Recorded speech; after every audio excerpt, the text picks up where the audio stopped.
Hey everyone, this is Matt from endsickness.org. I'm going to tell you why a low protein diet is necessary to beat black mold illness and mycotoxin illness. First, let me say I'm not a medical doctor. This is not medical advice. It's based on my personal experiences for informational and educational purposes only. So why do you need a low protein diet when you're battling mold illness, specifically black mold illness? Is because mycotoxins are extremely hard on the kidneys and extremely hard on the liver. And the protein is the hardest thing of all in your kidneys and liver. And if you overload your body with protein or amino acids, guess what? Kidneys shut down, liver shuts down, you start building up these mycotoxins. So I'm gonna give you plenty of reasons in this video as to why you gotta go ahead and keep a low protein diet.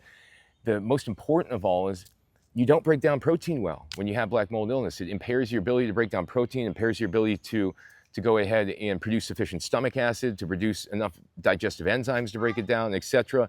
And then from there, once the meat rots in your stomach, then it causes all this putrefaction and toxins and things that disrupt the mast cells and cause aggravation to your immune system, which is already aggravated by the black mold.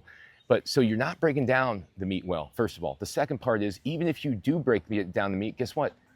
When it gets into the blood and you have these amino acids that are trying to get out there into the cells to cause the reactions that they're supposed to, they're not going to get there most of the time because the cells are so hardened, they're not permeable at all because of the mycotoxins. They're protecting themselves against the toxin inside the body. So when you have tons of toxins in your body, the cells become impermeable. They're not permeable. They don't allow stuff to fluidly come in and out as easily. And what happens is then you have this flood of these amino acids in your blood. And now guess what? Your liver has to metabolize them, right? And that puts more stress on the liver. So if you're eating protein, most of the time it's not being broken down. If you're eating way too much protein, you're putting a lot of stress on your liver and kidneys. So what do you need to do, Matt? What do you got to do? If I can't eat protein, what do I do, right? Well, you have a low protein diet and you have a diet that's more moderate to elevated in complex carbohydrates and carbohydrates that come from plants.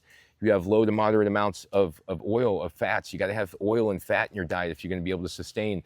So you want to have a high fiber diet that keeps your blood sugar stable. You want to have moderate to elevated amount of carbohydrates, your blood sugar stable. You want to have fat to keep your body from going through the ups and downs of the insulin spikes and the ups and downs, etc. And then the protein you want to have in there a little bit here and there. You know, the proteins I like are things like lentils, beans, tofu, you know, things like that, flax meal, you know, those types of things. To me, those are the best proteins. You could even do something like a whey protein if you'd like.